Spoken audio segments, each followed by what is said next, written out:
যদি এই মাস চলে যায় আর অবহেলায় আপনি আল্লাহর কাছ থেকে মাগফিরাত আদায় করতে না পারেন, তাহলে বাউদামান আদরাকা রমাদান ওয়া লাম ইগফার লাহ, এই হাদিসের মেজদাক হবেন আপনি, এই হাদিসের প্রয়োগ ক্ষেত্র হবেন আপনি। সেক্ষেত্রে রমজান পেয়েও মাগফিরাত না পাওয়ার কারণে ধ্বংস অনিবার্য হয়ে যাবে। এটা শুধুমাত্র শখের বিষয় না, এটা ডু অর ডাই এর মতো ব্যাপার। আপনি রমজান পাইলেন না, মাগফিরাত পাইলেন না, জাহান্নাম নিশ্চিত হবে। অতএব যারা বাঁচতে চায় তারা এখন থেকে প্ল্যান প্রোগ্রাম করা যাবে না ইনশাআল্লাহ।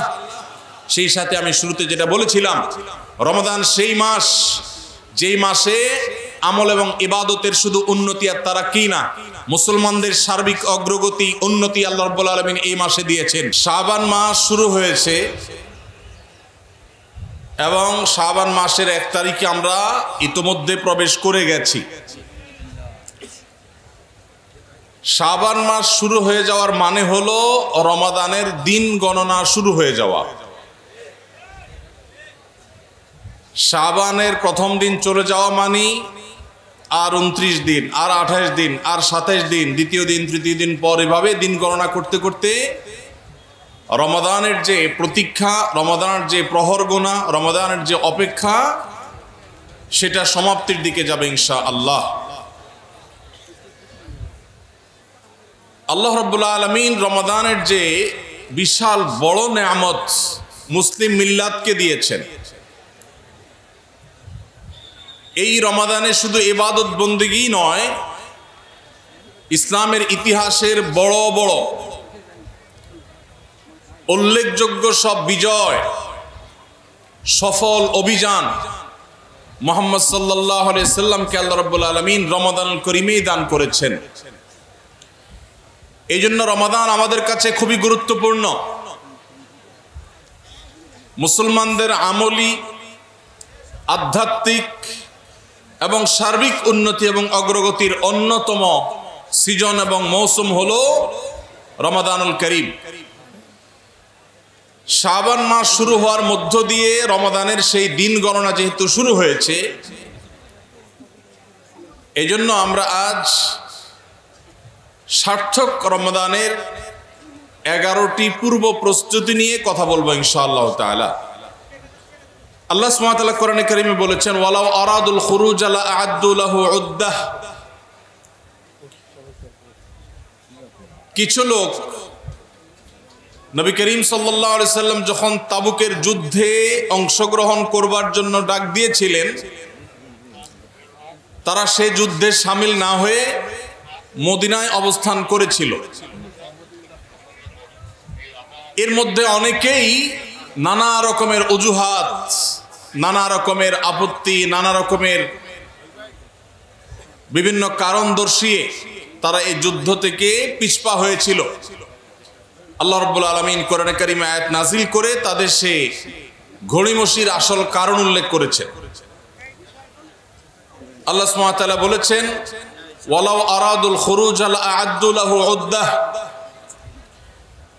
যদি সত্যি আল্লাহর রাহে জিহাদের ময়দানে যাওয়ার সদিচ্ছা তাদের থাকতো, তাহলে তারা আগে থেকে প্রস্তুতি গ্রহণ করত।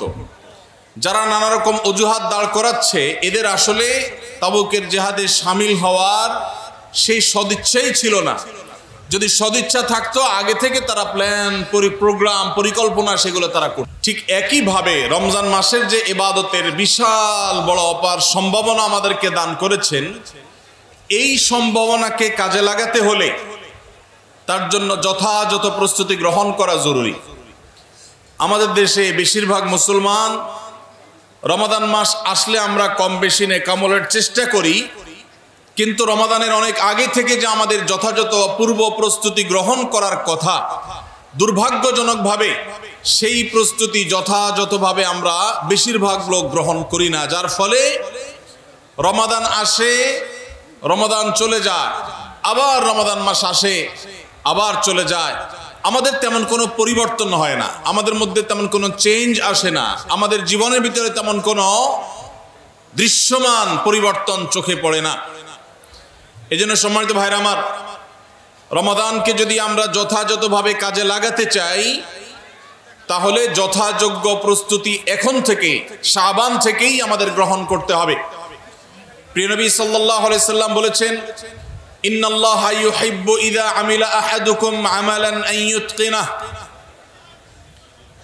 আল্লাহ রাব্বুল আলামিন বান্দা যে কোনো কাজ করলে সেটা যদি ইতকানের সাথে করে, দৃঢ়তার সাথে করে, উত্তম উপায়ে করে, যথাযথভাবে করে, সে কাজটা যদি করার মতো করে, তো আল্লাহ তাআলা সেটাকে পছন্দ করেন এবং ভালোবাসেন।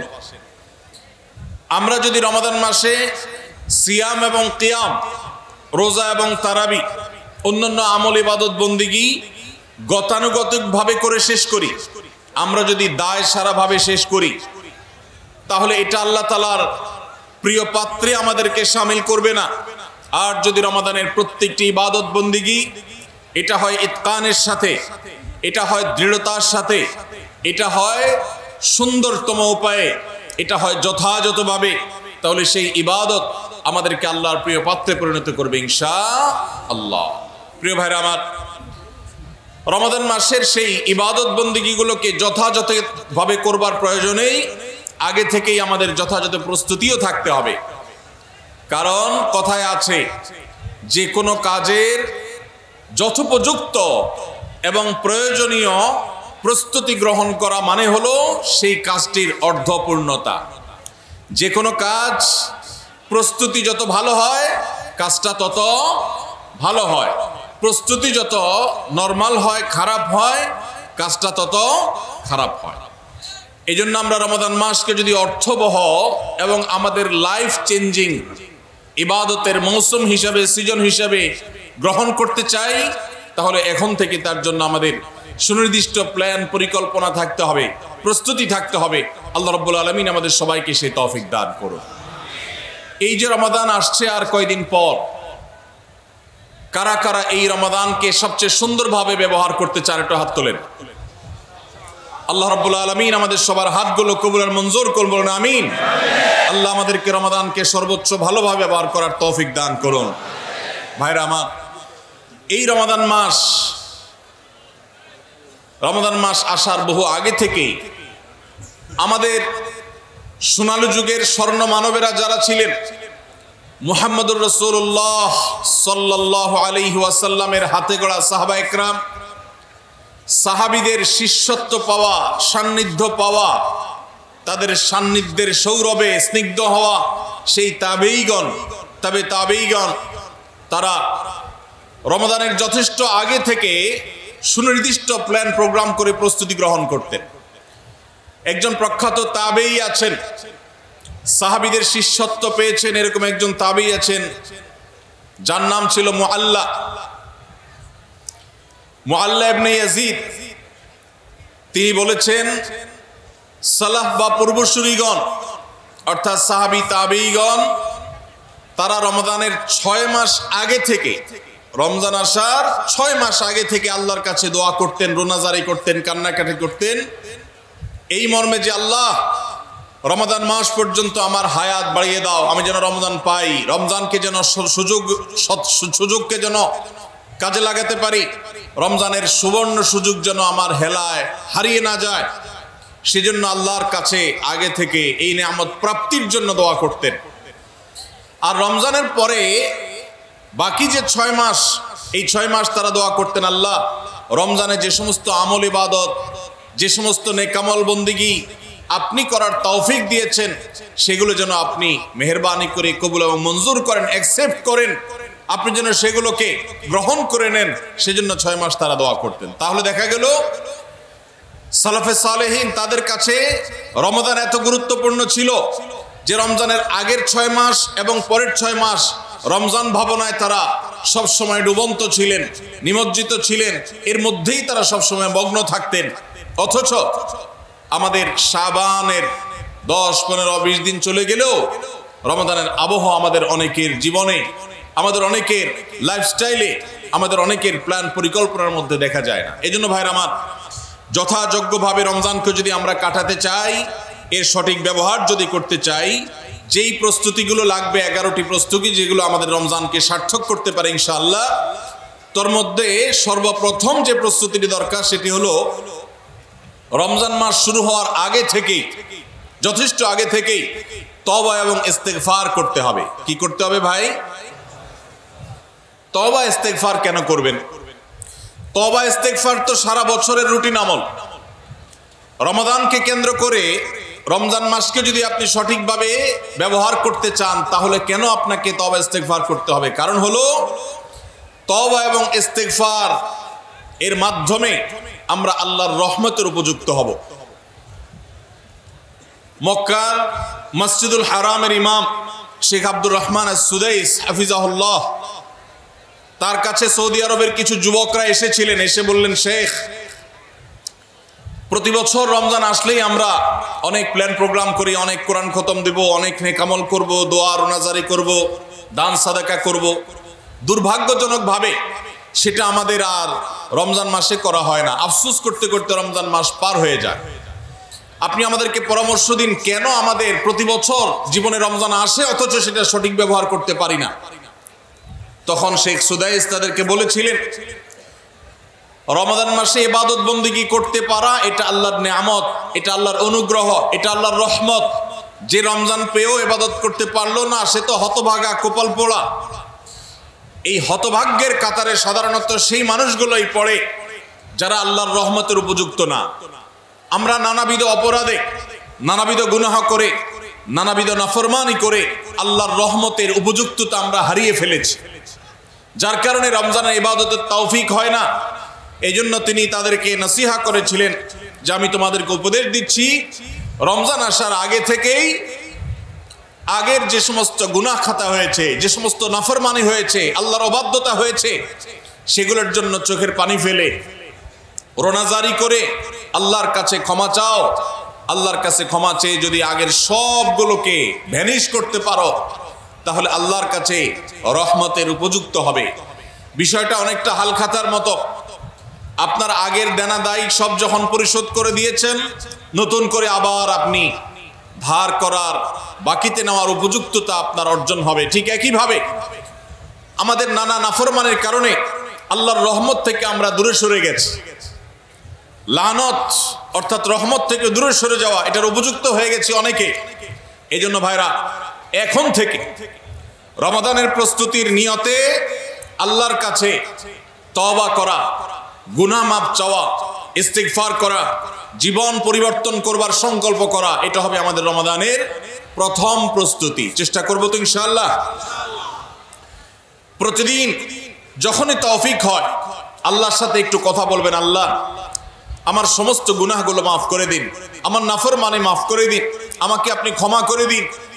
আমি যদি আপনার রহমতের জন্য কোনো কারণে অনুপযুক্ত হয়ে যাই, আমার কোনো বদবখতির কারণে, আমার কোনো কৃতকর্মের কারণে, তো আপনি সেগুলো মাফ করে দিন। এই যে দোয়া, এই দোয়া আপনাকে রমাদানে আল্লাহর ইবাদত বন্দেগী করার, আল্লাহর কাছে রোনাজারি করার, আল্লাহর কাছে ভালো আমল নিবেদন করার যে তৌফিক, এটার উপযুক্ত করে দিবে ইনশাআল্লাহ।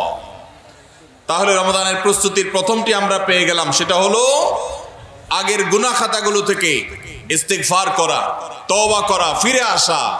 এর মধ্য দিয়ে রমাদানে ইবাদতের জন্য নিজেকে প্রস্তুত করব ইনশাআল্লাহ। চেষ্টা করা যাবে না ইনশাআল্লাহ। নাম্বার 2, দ্বিতীয় প্রস্তুতি হলো রমাদান মাসে আল্লাহ রাব্বুল আলামিন এই মাসের যে ফজিলত বর্ণনা করেছে, কোরআন এবং হাদিস সম্পর্কে যাদের মৌলিক ধারণা আছে, হাদিসে রাসূল সম্পর্কে যাদের একটু ঘাটাঘাটিও আছে, তারা জানেন 2-3টা আমল সম্পর্কে কোরআন এবং সুন্নাহর সবচেয়ে বেশি সংখ্যক ভাষ্য বর্ণিত হয়েছে। সবচেয়ে বেশি সংখ্যক, এত ফজিলতের, এত তাৎপর্যের, এত মর্যাদার হাদিস আর অন্য আমল সম্পর্কে সাধারণত দেখা যায় না। সেই কয়েকটি আমল যেগুলোর ফজিলত বিপুল পরিমাণ, যেগুলোর ফজিলত সম্পর্কিত হাদিসের সংখ্যা অনেক, সেই রকম আমলগুলোর মধ্যে থেকে অন্যতম আমল হলো এই রমাদান কেন্দ্রিক আমল, সিয়াম, রোজা, এগুলোর ফজিলত। তো আমাদের রমাদান কেন্দ্রিক প্রস্তুতি হিসাবে দ্বিতীয়ত যে কাজটি আমরা করতে পারি সেটি হলো এখন থেকেই রমাদান মাসের কি কি ফজিলত আছে, সিয়াম সাধনার কি কি ফজিলত আছে, রমাদানের কি কি আমল আছে, বিশেষ করে ফজিলত এবং মর্যাদার কথাগুলো আলোচনা শুরু করা। এখন থেকে বাসা বাড়িতে গোল হয়ে কোনো নির্দিষ্ট বইকে কেন্দ্র করে পাঠচক্র হতে পারে, গ্রুপ স্টাডি হতে পারে, পর্যালোচনা হতে পারে যে রমাদান মাসের কি কি মাহাত্ম্য আছে, এক একজন এক একটা বললেন। এই আলোচনা পর্যালোচনার মধ্য দিয়ে মনোজগতে রমাদানের জন্য এক ধরনের প্রস্তুতি, এক ধরনের আবহ তৈরি হবে ইনশাআল্লাহ।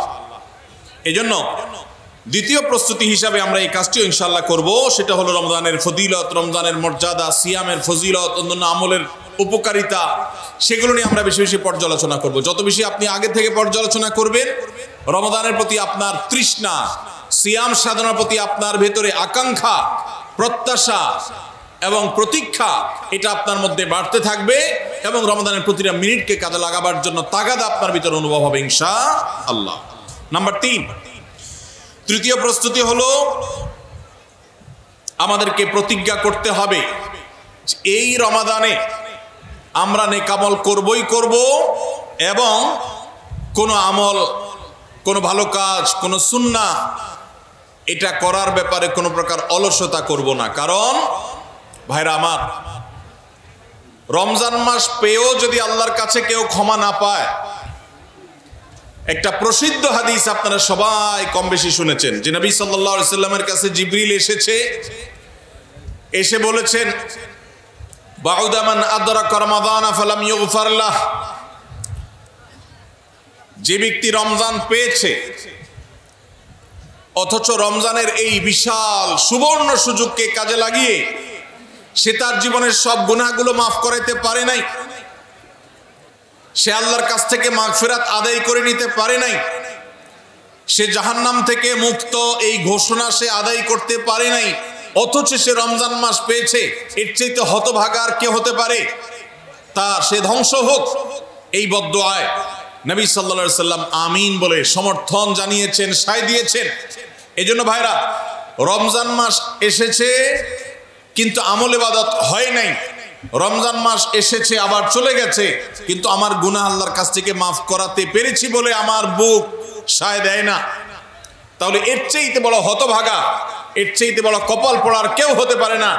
রমজানের আমল ইবাদত, রমজানের নেক আমল, রমজানের দোয়া, রমজান মাসের চোখের পানি ফেলা, এটা ভাইরা শুধুমাত্র নিজের প্রেরণার জায়গা থেকে শুধুমাত্র সওয়াব আহরণের জন্যই নয়। যদি না করি তাহলে জিবরিলের বদদুয়া, নবীজি সাল্লাল্লাহু আলাইহি সাল্লামের বদদুয়া, আল্লাহর পক্ষ থেকে ধ্বংস হওয়ার পরোয়ানা, এগুলো অনিবার্য হয়ে যাবে। এই কথা চিন্তা করে এখন থেকে রমাদান কেন্দ্রিক প্রস্তুতির অংশ হিসাবে আমাদেরকে প্রতিজ্ঞা করতে হবে, এইবারের রমাদানের প্রতিটা দিন আমি আল্লাহর কাছে চোখের পানি ফেলে একটা নির্দিষ্ট সময় কান্নাকাটি করব, আমার গুনাহ খাতাগুলোকে মাফ করাবো, জাহান্নামীদের তালিকা আমার নাম যদি কোনো কারণে যেয়ে থাকে, আমি এমনভাবে রোনাজারি করব, এমনভাবে ইস্তেগফার করব, এমনভাবে চোখের পানি ফেলবো, একান্ত নীরবে আল্লাহর সাথে কথা বলবো যেন আমার সমস্ত গুনাহগুলো মাফ হয়, জাহান্নামীদের তালিকা থেকে যেন আমার নাম কেটে যায়। এর জন্য ভাইরা এখন থেকে প্রতিজ্ঞাটা করতে হবে। প্রস্তুতি হলো কাজ হবে রমজানে, কিন্তু প্রতিজ্ঞা হবে এখন থেকে যে আমি কোনোভাবে এইবারের রমজানের সুযোগ আর হাতছাড়া করব না ইনশাআল্লাহ। তাহলে 3 নম্বর হলো যে রমজান কেন্দ্রিক সমস্ত আমলগুলো করব, আল্লাহর কাছে তওবা ইস্তেগফার করে নিজের গুনাহগুলোকে মাফ করায় ছাড়বো, জাহান্নাম থেকে মুক্তি তথা নাজাত এটা নিজের করে নেব, এই মর্মে প্রতিজ্ঞাটা এখন থেকে যেই কয়দিন রমজান আসতে সময় আছে প্রতিদিন আমাকে নবায়ন করতে হবে। প্রতিজ্ঞা আজকেরটা যেভাবে হবে কালকেরটা আরো স্ট্রং হবে, তারপরের দিন আরো স্ট্রং হবে। প্রতিদিন আমি স্বপ্ন লালন করব কবে রমাদান শুরু হবে, আর আমি আল্লাহ রাব্বুল আলামিনের কাছে রমাদানের এই সমস্ত ইস্তেগফার, তওবা, আমল এগুলোকে নিবেদন করতে থাকবো। চেষ্টা করা যাবে না ইনশাআল্লাহ? তাহলে 3 নম্বর প্রস্তুতি হলো রমজান মাসে নেক আমল করার প্রতিজ্ঞা করা, মাগফিরাত এবং নাজাত আদায় করার প্রতিজ্ঞা এখন থেকে করা। নাম্বার 4 নম্বর যে প্রস্তুতিটা আমাদের নিতে হবে সেটা হলো, যদি আগের রমজানের কোনো রোজা কারোর কাজা থাকে, এই রমজান আসার আগে শাবান মাসের মধ্যেই সেই কাজাগুলো আদায় করে ফেলা উচিত। আম্মা জান আয়েশা রাদিয়াল্লাহু তাআলা আনহা বলেছেন যে নারী হিসাবে রমাদান মাসে যে কয়েকটা রোজা ভাঙতি পড়ে, নবীজি সাল্লাল্লাহু আলাইহি সাল্লাম রমাদান পরে পুরো সময়টা তার কাছে থাকার কারণে তিনি সেই রোজাগুলো রাখার সুযোগ সেভাবে পেতেন না, স্বামীর হকের কথা মাথায় রেখে রোজাগুলো রাখতেন না। এবং শাবান মাস আসলে নবীজি সাল্লাল্লাহু আলাইহি ওয়াসাল্লাম নিজেও বেশি বেশি নফল রোজা রাখতেন। ওই সুযোগে মা আয়েশা রাদিয়াল্লাহু তাআলা আনহা বলেছেন যে তিনিও তার রমজানের বাকি রোজা যেগুলো ছিল ভাঙতি রোজা সেগুলো তিনি রেখে ফেলতেন। তো এই হাদিস থেকে বোঝা যায় রমজানের রোজা যদি কারোর কাজা হয়, পুরুষদের অসুস্থতার কারণে হতে পারে, মা বোনদের মাসিকার কারণে হতে পারে, তাহলে সেই রোজা যত দ্রুত সম্ভব আমরা কাজা করে ফেলবো। এবং সেই কাজা করতে যদি কোনো কারণে, যৌক্তিক কারণে বা যে কোনো কারণে যদি বিলম্ব হয়, তাহলে এই বছরের আসন্ন রমাদানের প্রস্তুতির অংশ হিসাবে আগের রমজানের কোনো ভাঙতি রোজা থাকলে সেগুলো সব রেখে কাজা করে সম্পূর্ণভাবে এই রোজার জন্য প্রস্তুত হবে। এটা হলো 4 নম্বর প্রস্তুতি। নাম্বার 5 নম্বরের রমজানের প্রস্তুতি হলো আল্লাহ রাব্বুল আলামিনের কিছু সাধারণ ক্ষমা আছে, কমন ক্ষমা, গণহারে মাফ। আল্লাহ তাআলার এই যে সাধারণ ক্ষমা, গণহারে মাফ, দুটি বিষয় এই গণহারে মাফ থেকে মানুষকে দূরে সরিয়ে রাখে। আল্লাহর গণহারে যে ক্ষমা, এই গণক্ষমার উপযুক্ততা নষ্ট করে দেয় দুটি জিনিস। তার একটি হলো শিরক, আরেকটি হলো হাসাদ। একটা হলো হিংসা, আরেকটা হলো শিরক। নবী করিম সাল্লাল্লাহু আলাইহি ওয়াসাল্লাম বিভিন্ন হাদিস থেকে আমরা জানি, তিনি বলেছেন আল্লাহ রাব্বুল আলামিন বিশেষ করে লাইলাতুন নিসফি মিন শাবানে যখন মানুষকে গণহারে ক্ষমা করেন, তখন 2 শ্রেণীর মানুষকে আল্লাহ তাআলা মাফ করেন না, ইল্লা লিল মুশরিকিন ও মুশাহিন। তবে যদি মুশরিক আর মুশাহিন থাকে, শত্রুতা করে, হিংসা করে অন্যের প্রতি, এইরকম মানুষ যদি থাকে, তাদেরকে আল্লাহ তাআলা সাধারণ ক্ষমা আওতায় আনেন না। রমাদানে আল্লাহ তাআলা প্রতিদিন বহু মানুষকে সাধারণ ক্ষমা করেন। রমজান যখন কাছে আসে, শেষ দশক আসে, তখন সাধারণ ক্ষমার পরিমাণ বেড়ে যায়। আল্লাহ সুবহানাহু ওয়া তাআলা বলেছেন ওয়ালিল্লাহি উতা, নবী সাল্লাল্লাহু আলাইহি সাল্লাম বলেছেন ওয়ালিল্লাহি উতাকা মিনান নার ওয়া যালিকা ফি কুল্লি লাইলা। রমজানের প্রত্যেক রাতে বহু মানুষকে আল্লাহ তাআলা জাহান্নাম থেকে মুক্ত ঘোষণা দিয়ে দেন। অমুক জাহান্নাম থেকে মুক্ত, অমুকের ছেলে অমুক জাহান্নাম থেকে মুক্ত, অমুকের ছেলে অমুক, তার নাম জাহান্নামের তালিকা থেকে কাটা, জান্নাতের তালিকা চলে আসবে। অসংখ্য মানুষকে এভাবে এই সুযোগ আল্লাহ তাআলা দান করেন। যারা শিরকে লিপ্ত, সেটা যেই কোনো ধরনের শিরক হোক, কবরকে যারা সিজদা করে, মাজারকে যারা পুজো করে, জীবিত মৃত মানুষকে যারা সিজদা করে, কবরে যারা প্রার্থনা করে, সেখানে যারা সন্তান চায়, ব্যবসার উন্নতি চায়, যত প্রকার শিরক আছে কবর কেন্দ্রিক, এগুলোতে লিপ্ত হয়, অথবা এর বাইরে আরো যত রকমের শিরক গোটা দুনিয়াতে আছে, কোন প্রকার শিরকে যখন মানুষ লিপ্ত হয়, তখন এই ব্যক্তি আল্লাহ তাআলার সাধারণ ক্ষমার উপযুক্ত আর থাকে না। এই জন্য ভাইরা, রমজানের প্রস্তুতির অংশ হিসাবে 5 নম্বরের যে প্রস্তুতি আমরা গ্রহণ করব, সেটা হলো আল্লাহ তাআলা যেহেতু রমজানে অনেককেই সাধারণ ক্ষমা করবেন, আমি যেন সেই সাধারণ ক্ষমা প্রাপ্ত সৌভাগ্য মানুষদের তালিকায় ঢুকতে পারি, সেজন্য আমার অন্তর থেকে হিংসাকে ধুয়ে মুছে সাফ করে ফেলতে হবে। কোন মুসলমানের কল্যাণ দেখে আমার কষ্ট হবে না, কারোর ভালো দেখে আমার ভেতরে জ্বালা পড়া হবে না। পারলে তার জন্য আরো বেশি দোয়া করব। যে কারোর ভালো হোক আমি আরো ভালো চাইবো, কারোর কোনো ক্ষতি আমি চাইবো না। এই কল্যাণকামিতাই হলো দিন। আদ-দীনু আন-নাসীহা। কিলা লিমান ইয়া রাসূলুল্লাহ? ক্বালা লিল্লাহি ওয়া লিরাসূলিহি ওয়া লিআম্মাতিল মুসলিমিনা ওয়া আইম্মাতিহিম। নবী সাল্লাল্লাহু আলাইহি সাল্লাম বলেছেন, ধার্মিকতা কিসের নাম? ধার্মিকতা, দিনদারিতা কিসের নাম? ধার্মিকতা হলো কল্যাণকামিতার নাম। আল্লাহ রাব্বুল আলামিনের আদেশ নিষেধ মেনে চলা, নবী সাল্লাল্লাহু আলাইহি সাল্লামের আদেশ নিষেধ মেনে চলা, এটাই হলো তাদের জন্য কল্যাণকামিতা। আর সকল স্তরের সাধারণ মানুষের কল্যাণ চাওয়া, কারোর ক্ষতি না চাওয়া, এটাই হলো দিনদারিতা। যে ব্যক্তি কারোর ক্ষতি চায়, যে মুসলমান আরেক মুসলমানের ভালো দেখলে তার ভেতরে জ্বালা পোড়া করে, অস্থিরতা আসে, সে ভালো মুসলমান না, সে হিংসুক, তার ভিতরে কবিরা গুনাহ আছে। এই জন্য রমজান মাসে আল্লাহর সাধারণ ক্ষমা পেতে হলে অন্তরকে এখন থেকে পরিচ্ছন্ন করতে হবে, চোখটা বন্ধ করে মনে রাখতে হবে, স্মরণ করতে হবে, আমার আশেপাশে এমন কে আছে যার কল্যাণ দেখলে আমার সহ্য হয় না, যার ভালো দেখলে আমার ভিতরে জ্বালা পোড়া করে, যার সুসংবাদ শুনলে আমার ভিতরে খারাপ লাগা কাজ করে, তাহলে বুঝতে হবে তার প্রতি আমার হিংসা আছে। আল্লাহর জন্য নিজের হিংসা থেকে পরিচ্ছন্ন হয়ে অন্তরকে ধুয়ে সাফ করে তারপরে রমজানের সাধারণ ক্ষমার জন্য উপযুক্ত করতে হবে এখন থেকে। ঠিক একইভাবে আমি আমার কথায় আমার কাজে, আমার বিশ্বাসে কোনো মাধ্যমে আল্লাহর সঙ্গে শিরক করছে কিনা, আরশের মালিকের সাথে শিরক করছে কিনা। আল্লাহ বলেছেন ইন্নাল্লাহা লা ইয়াগফিরু আন ইউশরাকা বিহি ওয়া ইয়াগফিরু মা দুনা যালিকা লিমান ইয়াশা। আল্লাহর সঙ্গে শিরক করা হলে এটা আল্লাহ মাফ করবেন না। শিরকের অপরাধ এটা যদি কেউ করে তওবা ছাড়া মারা যায়, আল্লাহ তাআলা এই অপরাধ ক্ষমা করবেন না। এটা আল্লাহর আগে থেকে দেওয়া ঘোষণা। কোরআনে আল্লাহ আরো বলেছেন লোকমান হাকিমের উদ্ধৃতি দিয়ে, ইন্না শিরকা লাযুলমুন আযীম।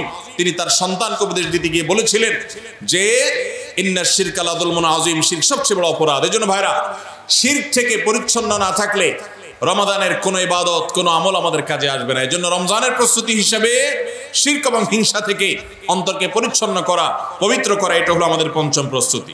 নাম্বার 6, বিগত রমজান যেগুলো আমাদের জীবনে এসেছে, সেই সমস্ত রমাদানে কেন আমার আমল ইবাদত হয় নাই? রমজান আসার আগে নিয়ত করছি কোরআনটা খতম দিব, কিন্তু দিতে পারি নাই। রমজান আসার আগে নিয়ত করেছিলাম এই বছর একটা তারাবিও মিস করব না, কিন্তু অনেকগুলো মিস হয়ে গেছে। রমজান আসার আগে নিয়ত করেছিলাম এই বছর রমজান থেকে এই ধূমপান করা ছেড়ে দিব, কিন্তু অনেকে ছাড়তে পারেন নাই। রমজান আসার আগে নিয়ত ছিল এই বছর রমজানে একটা খারাপ জিনিস মোবাইলে, টিভিতে দেখব না, কিন্তু সেই প্রতিশ্রুতি রাখতে পারি নাই। কেন পারি নাই? বিগত রমজানের সমস্ত আমল নামা নিয়ে বসতে হবে এখন থেকে, শাবান থেকে, আজকে থেকেই, যে আমার গত রমজানে আমল ইবাদতের ক্ষেত্রে প্রতিবন্ধকতা, বাধাগুলো কি কি ছিল, একটা একটা করে সম্ভব হলে লিখে ফেলবেন। নাম্বার 1, আমি তারাবিটা নিয়মিত পড়তে পারি নাই, কারণ অমুক অমুক বন্ধুর সাথে আড্ডায় যেতে হয়েছে, তাহলে এটা আমার একটা বাধা। আমি হারাম জিনিস থেকে বেঁচে থাকবো, কিন্তু পারি নাই কেন? কারণ ফেসবুকে ঢুকছে একটা কাজে, সেখান থেকে আমার আরো 5টা অকাজ করা লাগছে, তাহলে এটা আরেকটা কারণ, ফেসবুক। এইভাবে একটা একটা করে আপনি যদি কারণ লেখেন, লেখার পর আসন্ন রমাদানকে অর্থবহ এবং সার্থক করবার স্বার্থে এবং প্রয়োজনে সেই চিহ্নিত কারণগুলো একটা একটা ধরে হিম্মত করে, সৎসাহস করে, আল্লাহকে সন্তুষ্ট করবার আশায় ছুঁড়ে ফেলে দিতে হবে নিজের জীবন থেকে। এই সংকল্প এবং এই কাজটা যদি আপনি করতে পারেন, তাহলে ইনশাআল্লাহ আপনি দেখবেন আপনার এই রমজান আপনার জীবনের শ্রেষ্ঠ রমজান হয়েছে। ভাইরা আমার, নবী করিম সাল্লাল্লাহু আলাইহি সাল্লাম তাঁর জীবদ্দশায় কয়টা রমজান পেয়েছেন? মাত্র 8টা রমজান পেয়েছেন। দ্বিতীয় হিজরিতে রমজানের রোজা ফরজ করা হয়েছে, 10ম হিজরিতে আল্লাহ তাকে দুনিয়া থেকে নিয়ে গেছেন। মাত্র 8টা রমাদান তিনি পেয়েছেন নবী সাল্লাল্লাহু আলাইহি সাল্লাম। বহু সাহাবী আছেন, তাদের জীবনে রমজান মাত্র পেয়েছেন একটা রমজান পেয়েছেন। এরপরে রমজান আসার আগে হয়তো জিহাদের ময়দানে গিয়ে শাহাদাত বরণ করেছেন। অনেক সাহাবী আছেন হয়তো 40, 45, 50 বছর বয়সে ইসলাম গ্রহণ করেছেন, এরপরে কয়েক বছরের মধ্যে দুনিয়া থেকে চলে গেছেন, রমজান পেয়েছেন অল্প কয়েকটা। আর আমরা জন্মসূত্রে মুসলমান হওয়ার সুবাদে এক একজন মানুষ 20টা, 30টা, 40টা, 50টা রমজান আমরা পেয়েছি। দুর্ভাগ্য আমাদের, সাহাবা একরাম মাত্র 2, 4, 5টা রমজান পেয়ে তাদের জীবনকে যেই পর্যায়ে নিয়ে গেছেন, আমরা বেশিরভাগ মানুষ জীবনে 30, 40, 50টা রমজান পেয়েও আমাদের জীবনকে সে পর্যায়ে নিতে পারি নাই। ভাইরা আমার, এই জন্যই আসন্ন রমাদানকে সঠিকভাবে ব্যবহার করবার জন্য আমাদের বিগত রমজানগুলোর সমস্ত সমস্যাগুলোকে চিহ্নিত করতে হবে। কি কি কারণে আমি এর আগের রমজানগুলো সঠিকভাবে কাজে লাগাতে পারিনি, ব্যবহার করতে পারিনি, সেগুলো একটা একটা করে দূর করতে হবে। যেমন সোশ্যাল মিডিয়া, ফেসবুক, ইউটিউবের আসক্তি, এটা আমার আগের বছর রমাদানের যে ইবাদত, এটার ক্ষেত্রে প্রতিবন্ধকতা ছিল। তাহলে এই বছরের ইবাদতের প্রস্তুতির অংশ হিসেবে এই সোশ্যাল মিডিয়া, ফেসবুক আমার মোবাইল থেকে আনইনস্টল করে ফেলতে হবে। চেষ্টা করা যাবে না ইনশাআল্লাহ? ভাইরা আমার, যদি ফেসবুক আমার আমল ইবাদতের প্রতিবন্ধকতা তৈরি করে, তাহলে ফেসবুককে আল্লাহর জন্য কোরবানি করবেন রমজান মাস উপলক্ষে। কারা কারা প্রস্তুত আছেন? হাত তোলেন। বুঝে শুনে হাত তুলছেন? বুঝে শুনে হাত তুলছেন? আল্লাহ এই হাতগুলোকে সবগুলোকে কবুল মঞ্জুর করুন। যুবক ভাইয়েরা, আপনারা ফেসবুক মোবাইল থেকে আনইনস্টল করার নিয়ত করছেন, এটার মানে কিন্তু আপনারা এক একজন আল্লাহর রাহে কোরবানি হওয়ার নিয়ত করছে। প্রস্তুত আছেন তো ইনশাআল্লাহ? নিজেদের কোরবানি করার জন্য প্রস্তুত আছেন তো ইনশাআল্লাহ? আল্লাহ তাআলা আমাদেরকে তৌফিক দান করুন। ভাইরা আমার, রমাদানের 6 নম্বর প্রস্তুতির অংশ হিসেবে যে কাজটি করতে হবে বলছিলাম, সেটা হলো আমাদের সমস্যাগুলো কি কি হয়েছে সেগুলো চিহ্নিত করে সেগুলো দূর করতে হবে। আর 7 নম্বর প্রস্তুতির অংশ হিসাবে আমরা যেটি করব সেটা হলো রমাদান কেন্দ্রিক সমস্ত আহকাম এবং মাসাইল, বিধিবিধানগুলো আমাদের শিখে ফেলতে হবে। এটা রমজানের প্রস্তুতি। আমাদের দেশে অনেক মসজিদে ইমাম সাহেবরা তালিম করেন রোজা ভঙ্গের কারণ কি, রোজা মাকরুহ হওয়ার কারণ কি, রোজার জন্য ক্ষতিকর বিষয়গুলো কি কি, এগুলো রমজান মাসে বিভিন্ন নামাজের পরে তালিম করেন। এটা একটা ভালো চেষ্টা, কিন্তু এই কাজটা যদি আমরা শাবান মাস থেকে নিজস্ব উদ্যোগে করি সেটা হবে আরো ভালো চেষ্টা। কথা কি বুঝে আসছে ভাই? তাহলে রমজান আসার আগে থেকেই আমরা মাসাইলের তালিম, মাসাইলের শিক্ষা, জ্ঞান অর্জন, রমজানের বিধিবিধানগুলো আমরা জানার চেষ্টা করব। এটা হবে পার্ট অফ প্রিপারেশন ফর রমাদান। রমজানের জন্য প্রস্তুতির অংশ হিসাবে আমাদের এখন থেকে রমজান এবং সিয়ামের মাসাইলগুলো জানতে হবে। আল্লাহ আমাদের সবাইকে আমলের তৌফিক দান করুন। 8 নম্বর হলো রমজানে যে আমলগুলো করবেন এখন থেকে সেগুলোর ওয়ার্ম আপ এবং রিহার্সেল শুরু করে দিবেন, প্রস্তুতি শুরু করে দিবেন, চর্চা শুরু করে দিবেন। কারণ মানুষ দাঁড়ানো অবস্থায় হঠাৎ করে জোরে দৌড় দিতে পারে না। একটা গাড়ি সেটা দাঁড়ানো অবস্থায় হঠাৎ করে 100, 150, 110, 20 গতিতে চলতে পারে না। প্রথম 10-20 হয়, এরপরে 40-60 হয়, এরপর আস্তে আস্তে 100 বা 110-20 হয়। এই জন্য রমাদান মাসে যদি আপনি বিপুল পরিমাণ ইবাদত করতে চান, অনেকে আছেন অপেক্ষা থাকেন রমজানের চাঁদ উঠলে সব শুরু করব। এদের দ্বারা জীবনে কিছুই হয় না। যারা আসলেই রমজানে কিছু করতে চায় তারা এখন থেকে শুরু করবে। রমজানে আমরা রোজা রাখবো, নবী সাল্লাল্লাহু আলাইহি ওয়াসাল্লাম শাবান থেকে নফল রোজা রাখার অভ্যাস শুরু করতেন। রমজানে আমরা দোয়া করব, এখন থেকে দোয়ার রিহার্সেল শুরু করা, প্রস্তুতি শুরু করা। যে কোনো গুরুত্বপূর্ণ কাজের আগে মহড়া শুরু হয়, তারপরে মূল কাজ শুরু হয়। এই জন্য শাবান মাস থেকে আমাদের প্রস্তুতি চলতে হবে। চেষ্টা করা যাবে না ইনশাআল্লাহ? তাহলে 8 নম্বরের প্রস্তুতি হলো যেই আমলগুলো রমজানে করব সেগুলোর রিহার্সেল, সেগুলোর প্রস্তুতি, ওয়ার্ম আপ এখন থেকে শুরু হবে। নাম্বার 9, রমজান মাসের দিন এবং রাত যেভাবে কাটাবেন তার জন্য একটা প্ল্যান করে ফেলবেন, সুন্দর করে একটা স্কেজুয়াল করে ফেলবেন, রুটিন করে ফেলবেন যে আমি কোরআন তেলাওয়াতটা কোন সময় করব। দিনের কোন সময়টাতে আমি কোরআন তেলাওয়াতের জন্য টাইম বরাদ্দ রাখলে সেটা মিস হবে না। হতে পারে ঘুমানোর আগে, হতে পারে ফজরের পরে। কোন টাইমটা আমার সবচেয়ে কোরআন তেলাওয়াতের জন্য নিরাপদ টাইম সেটা আমি ফিক্স করব।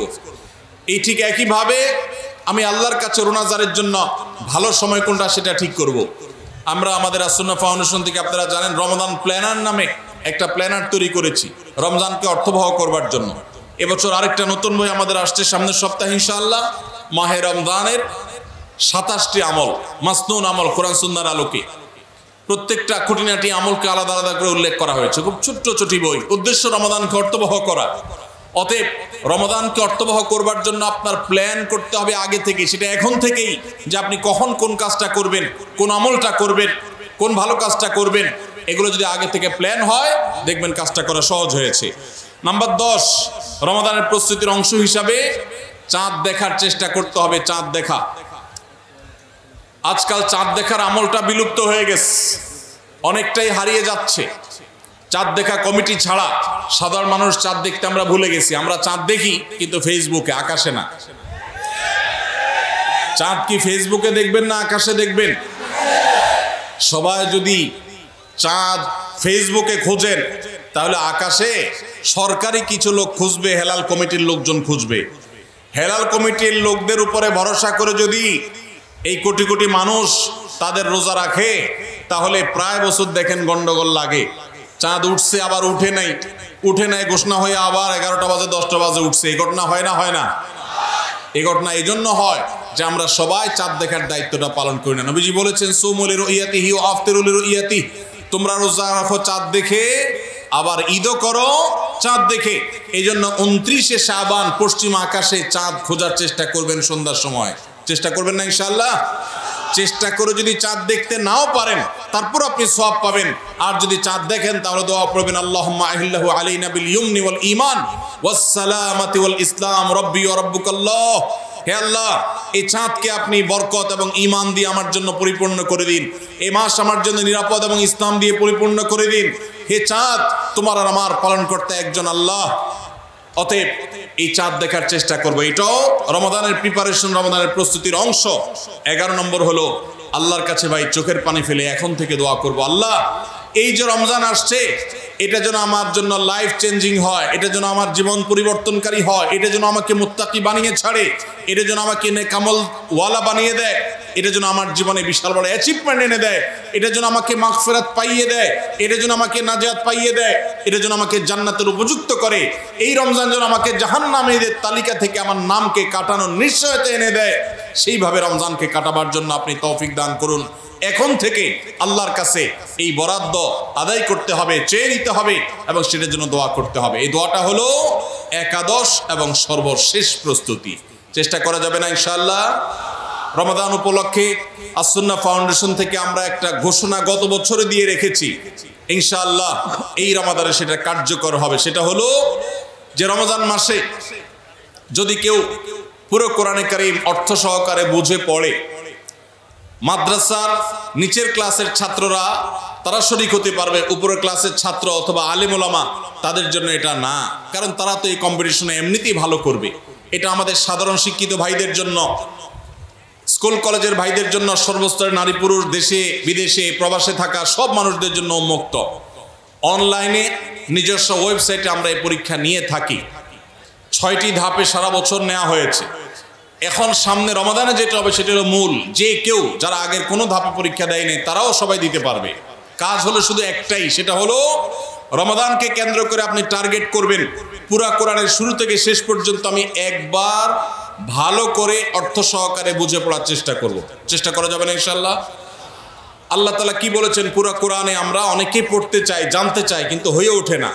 আপনি এই রমজানকে কেন্দ্র করে যদি টার্গেট করেন প্রতিদিন আমি 1 পারা বা 1.5 পারা, ইমাম সাহেব বা হাফেজ সাহেব তারাবিতে যে তেলাওয়াত করেন পুরো পারাটা আমি যদি সুন্দর করে দেখে যাই এবং দেখার পরে পরিবারের লোকদের সাথে গ্রুপ স্টাডি করি, মুদারাসা করি, যেটা নবী সাল্লাল্লাহু আলাইহি সাল্লাম জিবরিলের সাথে করতেন, সেটা যদি আপনি করেন তাহলে রমজানের শেষ জুমাবার বাদ ফজর অনলাইনে আমাদের পেজ থেকে লিঙ্ক দেওয়া হবে। লিঙ্কে ক্লিক করে শর্ট টার্মে একজন একটু রেজিস্ট্রেশন করে দিতে হবে, নিজে পারলে ভালো, না হলে যারা অনলাইন বোঝে তারা 1 মিনিট লাগবে রেজিস্ট্রেশন করতে, বাস। এরপরে আপনি ডাইরেক্ট পরীক্ষা দিতে পারবেন। এমসিকিউ প্রশ্ন, একটা অক্ষরও লিখতে হবে না, সব প্রশ্ন উত্তর দেওয়া আছে, 4টা উত্তর দেওয়া থাকবে, সঠিকটা সিলেক্ট করতে হবে। এই পরীক্ষা যারা বিজয়ী হবেন তাদের জন্য পুরস্কার হলো 15 লক্ষ টাকা। 15 লক্ষ টাকার পুরস্কারের ঘোষণা আমরা দিয়েছি। এর মধ্যে প্রথম 3 জনকে আমরা ইনশাআল্লাহ বিদিনিল্লাহ ওমরা করাবো। 3 জনের ওমরার জন্য আল্লাহর 3 বান্দা ইতোমধ্যে স্পন্সর হয়ে টাকা জমা দিয়ে দিয়েছেন আমাদের কাছে। এখন শুধুমাত্র কারা কারা ওমরা যেতে চান সেই মানুষগুলো দরকার। আপনারা সবাই যেতে চান ইনশাআল্লাহ? অতএব ভাইরা, রমাদানকে কেন্দ্র করে ওই যে প্রিপারেশন, প্রস্তুতির অংশ হিসেবে এখন থেকে কোরআনে কারীম বুঝে পড়া শুরু করে দেন। পরীক্ষার দিন পরীক্ষা দেন, আপনি পুরস্কার জিতেন আর না জিতেন, আল্লাহ বলেছেন ফাস্তাবিকুল খায়রাত, ভালো কাজে প্রতিযোগিতা করা এটা ইটসেলফ একটা ভালো কাজ। অতএব আপনি পরীক্ষায় অংশগ্রহণ করেছেন, প্রতিযোগিতায় নাম লিখিয়েছেন, এটাই একটা ইবাদত। আপনার রমাদান কর্তব্য করে দিতে পারে ইনশাআল্লাহ। সবাই চেষ্টা করবো তো ইনশাআল্লাহ রমাদানকে কেন্দ্র করে। তাহলে যে প্রস্তুতিগুলো আমরা নিতে পারি, যেগুলো আমাদের রমাদানকে অর্থবহ করতে পারে, তার ভিতরে 1 নম্বর বলেছিলাম তওবা ইস্তেগফার করে আগের সব গুনাহগুলো থেকে আল্লাহর কাছ থেকে মাগফিরাত আদায় করে নেওয়া, যাতে করে রমজানে ইবাদতের জন্য আপনি উপযুক্ত হন, আল্লাহর রহমত প্রাপ্তির তৌফিক প্রাপ্ত হন। অনেক সময় গুনাহগুলো ইবাদতের ক্ষেত্রে বাধা হয়, গুনাহের কারণে আল্লাহর ইবাদতের তৌফিক হয় না। নাম্বার 2, আল্লাহ রাব্বুল আলামিন রমাদানের এবং সিয়ামের যে ফজিলতের কথা বলেছেন, নবীজি সাল্লাল্লাহু আলাইহি ওয়াসাল্লাম যেসব ফজিলতের কথা বলেছেন, মর্যাদা, মাহাত্ম্য, তাৎপর্যের কথা বলেছেন, এগুলোর আলোচনা, পর্যালোচনা এগুলো এখন থেকে শুরু করা। আপনার অফিসে বাসায় বিভিন্ন রকমের হাদিস, রমাদানের ফজিলত, সাহারি ইফতারের ফজিলত, গুনাহমুক্ত থাকার ফজিলত, তাকওয়া চর্চার ফজিলত, রমজানের আমল, এগুলো এখন থেকে জানাশোনা শুরু করে দেন। এখন থেকে এটা রিহার্সাল শুরু করেন। রমাদানকে অর্থবহ করবার জন্য আমরা রমাদান প্ল্যানার করেছি। রমাদানকে অর্থবহ করবার জন্য আমরা কোরআন তারাবির সালাতে কোরআনের বার্তা বই করেছি। রমজানকে অর্থবহ করার জন্য আমাদের আরেকটা বই আসছে, মাহে রমজানের 27 আমল। এই সব আয়োজন কিভাবে রমজানকে সুন্দরভাবে কাটানো যায় সেজন্য এখন থেকে আপনি ফজিলতের হাদিসগুলো জানেন, আলোচনা করেন, দেয়ালে দেয়ালে নিজের বাসায় লাগায় রাখেন এবং বারবার দেখেন, পর্যালোচনা করেন, আবহ তৈরি হবে ইনশাআল্লাহ। নাম্বার 3, তৃতীয় প্রস্তুতি হলো এইবারের রমাদানে যে কোনোভাবে মাগফিরাত আদায় করে ছাড়বো আল্লাহর কাছ থেকে। জাহান্নামীদের তালিকা আমার নাম থেকে থাকলে এটা কাটায় ছাড়বো এই মর্মে প্রতিজ্ঞা করা, এটাও প্রিপারেশন। এখন থেকে নিয়ত করা যে এই রমজানটা অর্ডিনারি রমজান হবে না, এই রমজানটা শুধু সাহারি আর ইফতার আর তারাবি এই 3 জিনিসের নাম হবে না, এটা একটা অর্থবহ রমজান হবে। একটা নাফরমানি আমি করব না, একটা গুনাহ আমি করব না। এখন থেকে প্রতিজ্ঞা করতে হবে নিজের সাথে নিজে, প্রতিদিন নিজের সাথে নিজের বোঝাপড়া ফাইনাল করতে হবে, এটা প্রস্তুতি। নাম্বার 4, বিগত রমাদানের যদি কোনো রোজা কাজা হয়ে থাকে সেগুলো সব আদায় করে শেষ করতে হবে শাবানের মধ্যে। নাম্বার 5, শিরক এবং হাসাদ, হিংসা, এগুলোর কারণে আল্লাহর সাধারণ ক্ষমার উপযুক্ততা মানুষ হারিয়ে ফেলে, সেগুলো থেকে মুক্ত থাকার প্রতিজ্ঞা করে মুক্ত থাকার জন্য চেষ্টা করতে হবে এখন থেকে, যে শিরক থেকে থাকলে জীবনে কখনো সেই শিরক থেকে মুক্ত হওয়া, অন্তরের কারোর প্রতি হাসাদ থাকলে সেটাকে দূর করা, তার কল্যাণকামী হওয়া, এগুলোর মধ্য দিয়ে রমজানে যে সাধারণ ক্ষমা হবে তার জন্য যে উপযুক্ততা তৈরি করা, এটাও রমজানের প্রস্তুতির অংশ। নাম্বার 6, বিগত রমজানগুলোতে কোন কোন কারণে আমার আমল হয় না, কোন দোস্তের কারণে, কোন বন্ধুর কারণে, কোন গ্রুপের কারণে, কোন অ্যাপসের কারণে, কোন ফেসবুকের কারণে, সেগুলো একটা একটা করে এই রমজানে যেন জীবনে না থাকে সেগুলা ছিন্ন করার জন্য প্রস্তুতি নেওয়া। নাম্বার 7, রমজানের মাসলা মাসাইলগুলো জানা, এটাও রমজানের প্রস্তুতির অংশ, এখন থেকে সেটা করা। 8 নম্বর হলো রমজানে যে আমল করতে চান এখন থেকে সেগুলো শুরু করে দেন, তেলাওয়াত করা। অনেক সালাফ শাবান মাস থেকে প্রচুর তেলাওয়াত করা শুরু করতেন, নবীজি শাবান মাস থেকে নফল রোজা শুরু করতেন। এগুলো হলো আগে থেকে প্রস্তুতি এবং মহড়া। রমজানে যা করবেন, দান সদকা করবেন, এখন থেকে লিস্ট করেন, তালিকা শুরু করে দেন, টাকা পয়সা শুরু করে দেন, এগুলো হলো পার্ট অফ প্রিপারেশন। 9 নম্বর হলো রমজান কিভাবে কাটাতে চান তার একটা রুটিন করে ফেলেন, দিন রাত 24 ঘন্টার রুটিন। বাচ্চাদের, ফ্যামিলির অনেক ধরনের আমল আছে রমজানকে হারিয়ে গেছে আমাদের সমাজ থেকে, রুটিন করেন এবং ইলম অর্জন করার চেষ্টা করেন। নাম্বার 10, চাঁদ দেখার চেষ্টা করতে হবে, এটাও রমজানের প্রস্তুতির অংশ। আর 11 নম্বর হলো আল্লাহর কাছে দোয়া করতে হবে, আল্লাহ যেন আমাদেরকে রমজানের রোজাকে যথাযথভাবে আদায় করার তৌফিক দান করেন। চেষ্টা করা যাবে তো ইনশাআল্লাহ। আল্লাহ রাব্বুল আলামিন আমাদের সবাইকে রমজানকে সর্বোচ্চ কাজে লাগাবার, সর্বোত্তম ব্যবহার করবার তৌফিক দান করুন। সবাই চেষ্টা করবো তো ইনশাআল্লাহ। ভাইরা আমার, জীবনে রমজান হতে পারে এটাই শেষ, সেই চিন্তা করেই আমাদেরকে রমাদানকে ইস্তেকবাল করতে হবে, অভ্যর্থনা জানাতে হবে। এটাকে শেষ রমজান ধরেই প্রিপারেশন নিতে হবে, আগাইতে হবে। এইবার যদি সুযোগ মিস হয় হয়তো আর সুযোগ আমার কাছে আসবে না, সেই চিন্তা করেই করতে হবে। তাহলে ইনশাআল্লাহ এই রমাদানে অর্থবহ কিছু করা সম্ভবপর হবে। আমরা সবাই সেজন্য যার যার জায়গা থেকে সচেষ্ট হব আগে থেকেই।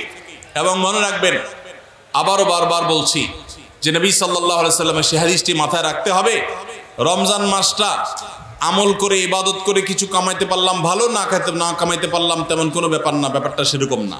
ব্যাপারটা হলো, যদি এই মাস চলে যায় আর অবহেলায় আপনি আল্লাহর কাছ থেকে মাগফিরাত আদায় করতে না পারেন, তাহলে বাউদামান আদরাকা রমাদান ওয়া লাম ইগফার লাহ, এই হাদিসের মেজদাক হবেন আপনি, এই হাদিসের প্রয়োগ ক্ষেত্র হবেন আপনি।